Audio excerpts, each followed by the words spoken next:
All right. Matrices. Introduction. It's a new pattern. Let's hit it.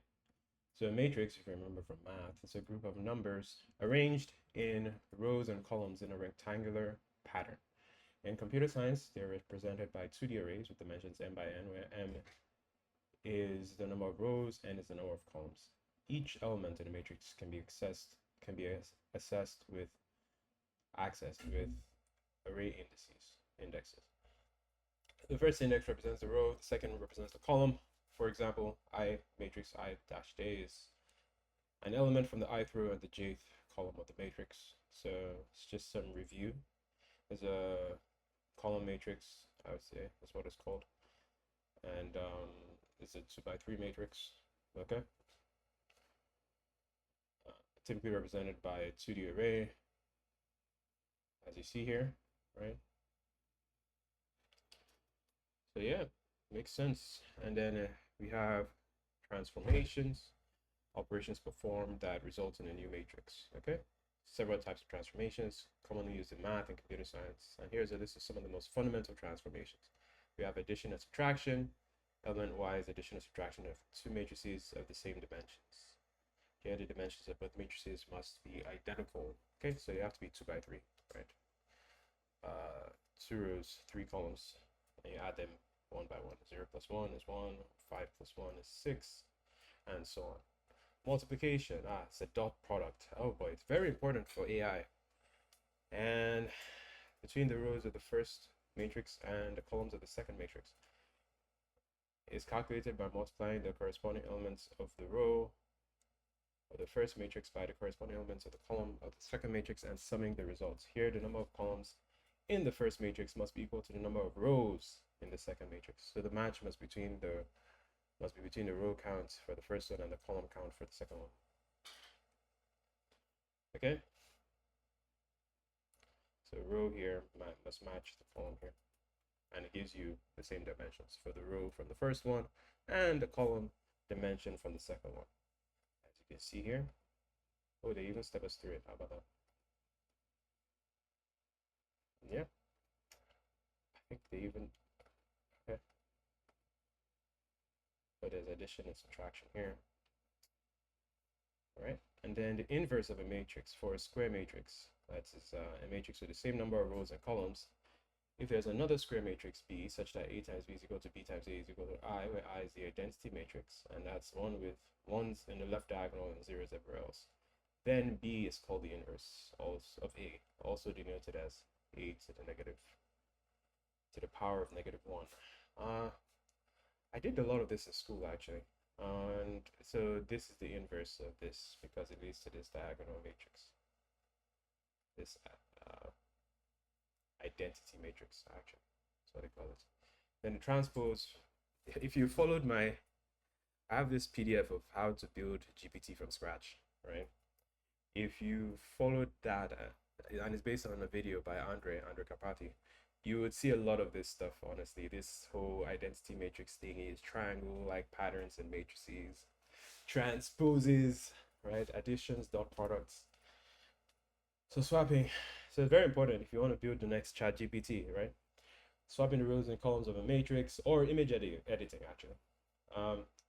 So here we move the rows. The rows became, the columns became the rows. Okay. Very straightforward. Scalar multiplication, okay, rotation, like rotating an image. Imagine these were pixel values. So you just twist them and then you've rotated them and reflecting, flipping them across their axis. Kind of like my video, my circle and this is flipped across its axis. So yeah, it's a lot of stuff going on. And then there are different ways to traverse a matrix. So that's systematically visiting each element exactly once. And it's used in computer science and math for various applications like searching, sorting, pathfinding, data manipulation, several common methods as well. Row major. So we do it row by row, moving horizontally first and then vertical. So start at 0, okay, like so, like the graph.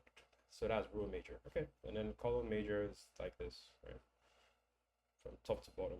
And then diagonal is okay. All top left corner to the bottom right corner, top right corner to the bottom left corner. Oh, okay, there's main diagonal and secondary diagonal. So you can go like this, boom, boom, boom, boom, boom, boom, boom, boom, boom. So, okay, so imagine you're drawing diagonals across the entire thing and then just connecting it from left to right. And you can do it the other way too. Okay. And then spiral, oh, it's like water going down a drain. So traversing in a spiral pattern, outermost elements moving towards the center. And it alternates between right, down, left, and up until all elements are visited. Okay. So here are some examples of things they want us to do. Rotate a matrix and invert a matrix. Okay. Inverting an image. Interesting. All right. Toplates. What's this? What's toplate? Return false. I mean, it's toplate if every descending diagonal from the left, or basically every left diagonal, has the same elements. Okay. Well, this one has 14 steps. Well, let's just speed run through it because this is just an intro video. The real videos are coming. So for each element, we'll check if it's equal to the element on the top left. If it is, we'll continue, otherwise we return false. Is it the same? Yep, it's the same. Is it the same? Oh, I see. Interesting. So this one is, yeah, okay. It's very straightforward. It's probably someone's name. Anyway, how do we know if it matches the pattern? If we have a 2D array input, but it's not guaranteed because some of them might be graph problems, dynamic programming problems, etc. Now, real world problems. So image processing, I think I mentioned that already.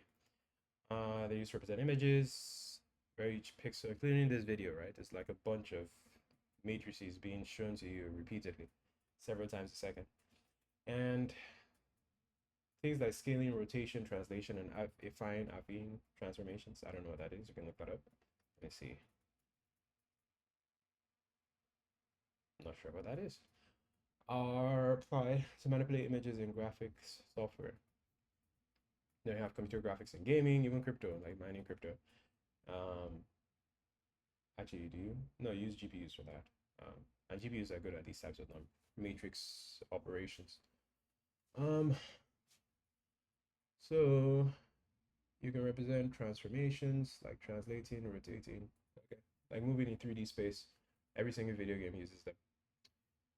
Data analyses, okay, linear regression, principal component analysis, factor analysis, multivariate analysis, covariance matrices, correlation matrices, lots of jargon. Machine learning. If you want to build ChatGPT, you need to know this pattern, especially the real applications for it. Linear regression, logistic regression, SVMs, neural networks, dimensionality reduction techniques. Okay, if you want to rotate an image, let's play the matching game.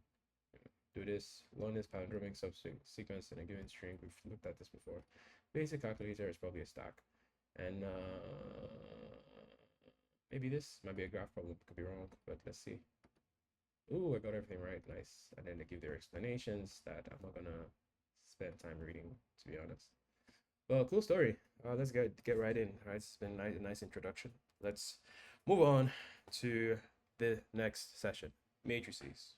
Welcome along. Tell a friend. Bring a friend along. Ciao, ciao. Bye. Remember, like, comment, and subscribe. Cheers.